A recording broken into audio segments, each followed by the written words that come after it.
Well, good morning and welcome to Coffee with the Pastor. We're looking at some passages that I'm calling grace and space. In this time that we live in, this cancel culture, this time where people feel like they can't disagree on politics or religion or cultural things without somebody becoming their enemy. We can't do that in the church.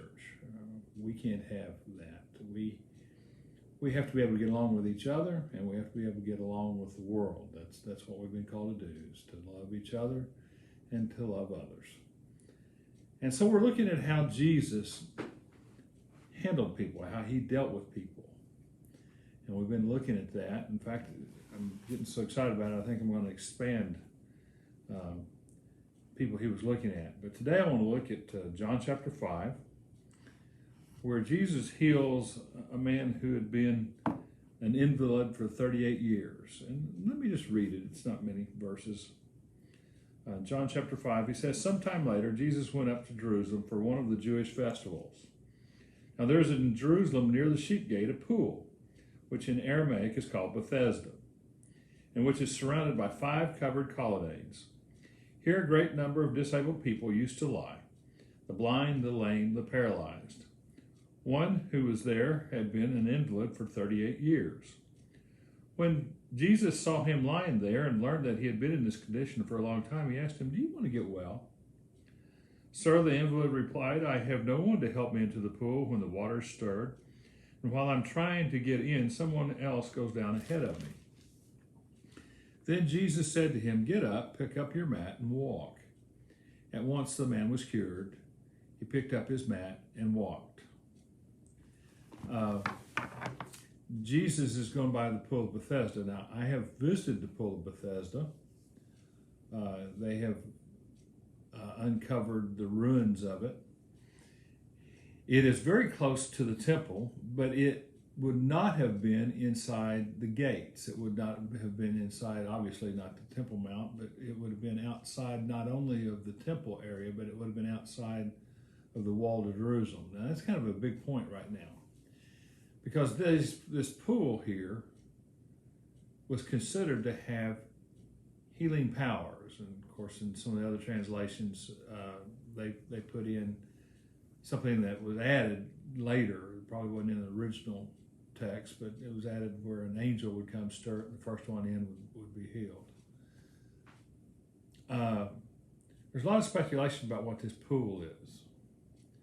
One of the possibilities, and I think a good possibility, is that since it was outside the walls of Jerusalem, and since Herod loved to appease his Roman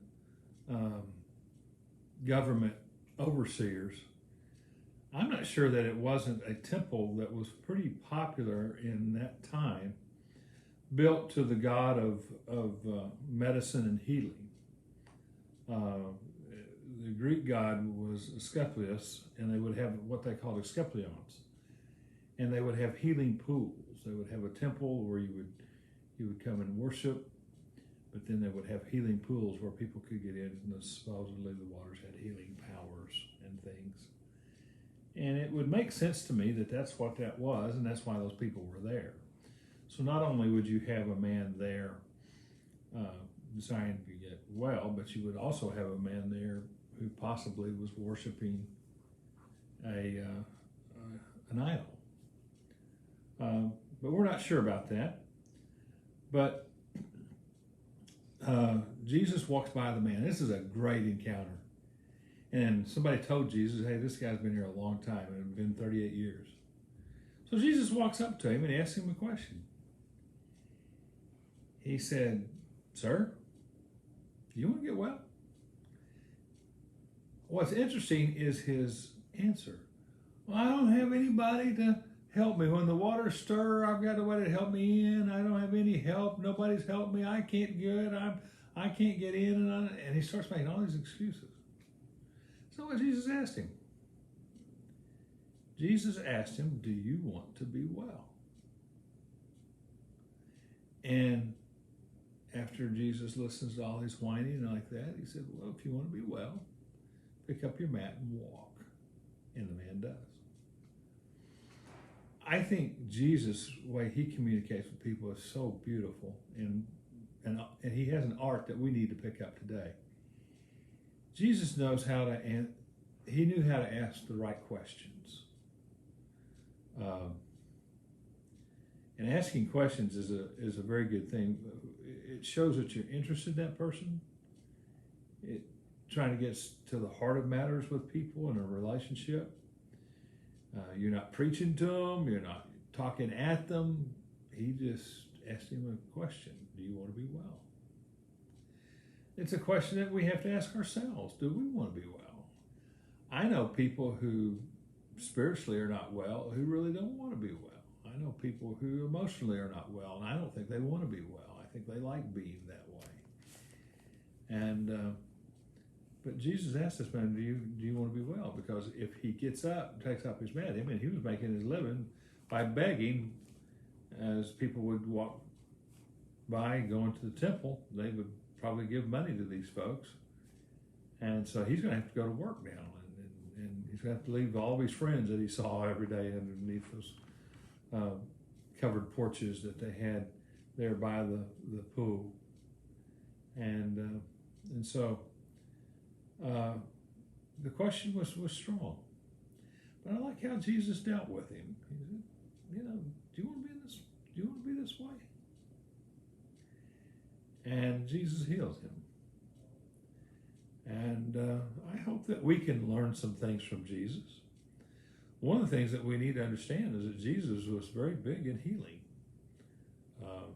both medicine and otherwise. He was always very complimentary of physicians. You remember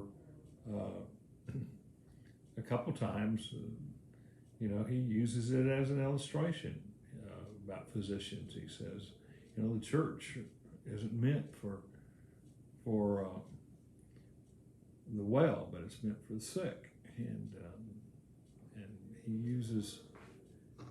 uses terms about, physician, heal thyself, and all. So Jesus has miraculous healings, but he also, has things with healing with medicine, physicians, and things.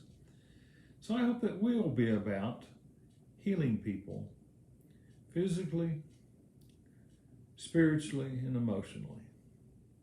Well, I hope you have a great day, and we'll talk more next week about how Jesus deals with people. And I hope you have a good day dealing with people too. Remember, you're to love God with all your heart, soul, and mind, and you're to love others as yourself. Have a great day.